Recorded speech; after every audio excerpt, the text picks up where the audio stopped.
All right, Team Lumos, we are now starting our sandbag strength cycle. We're gonna be going through this for the next 4 weeks, and here's how it's gonna work.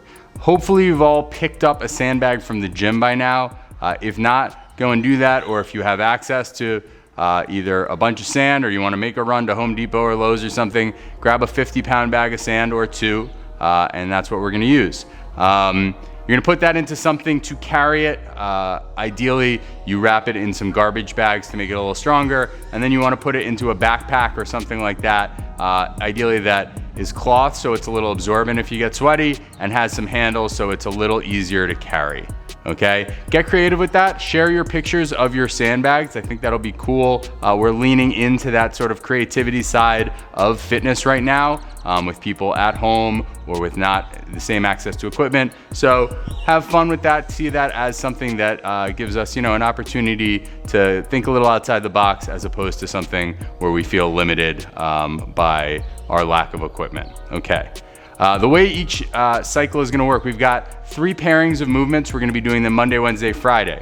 Monday is going to be a Kang squat right into a sandbag bear hug carry.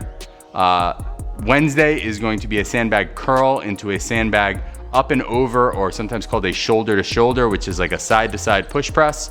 And then on Friday, we're gonna be doing a sandbag row right into sandbag walking lunges with that sandbag either on your shoulder or held overhead.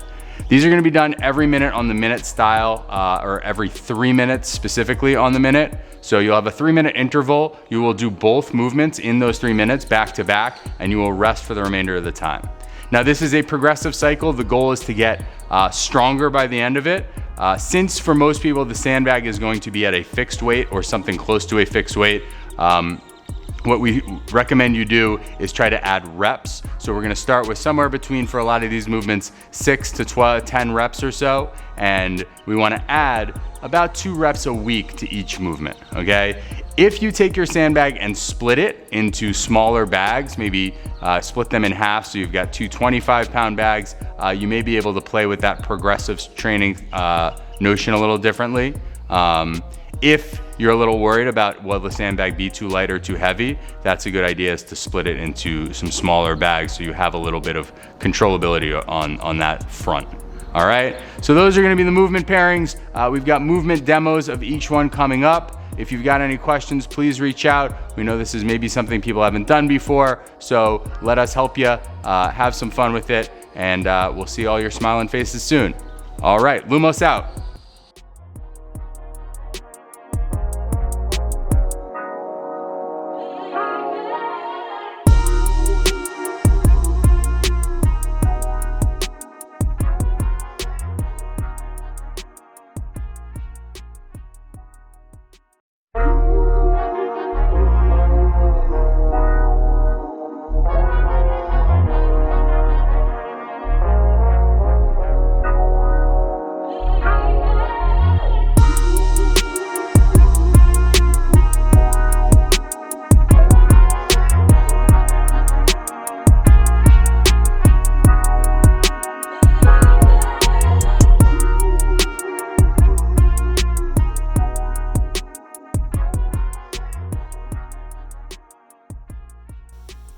Hey guys, for today's workout, we have a 600-meter run in it.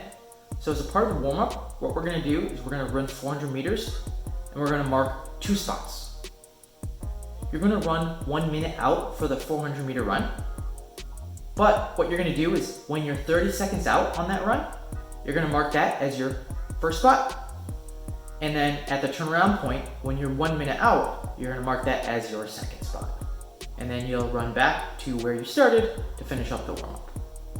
The 600-meter run will be from your starting position to that second mark, back to your starting position, then to your first mark, and back to your starting position.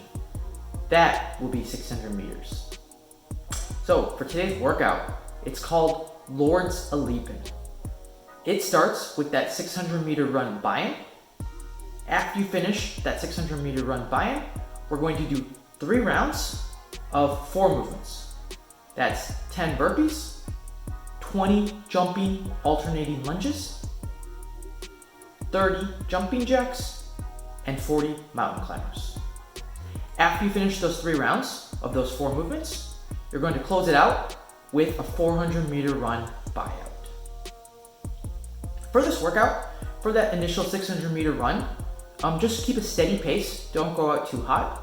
And for those body weight exercises, for those 4 movements, just try to keep a nice steady pace, minimizing those breaks. But then once you finish those 3 rounds and you get to that last 400-meter run, give it everything you got. If you're unable to run, what you can do is you can also substitute that 600-meter run for 150 double unders or 300 single unders. And for that 400-meter run, you can substitute that for 100 double unders or 200 single unders. Have fun, guys.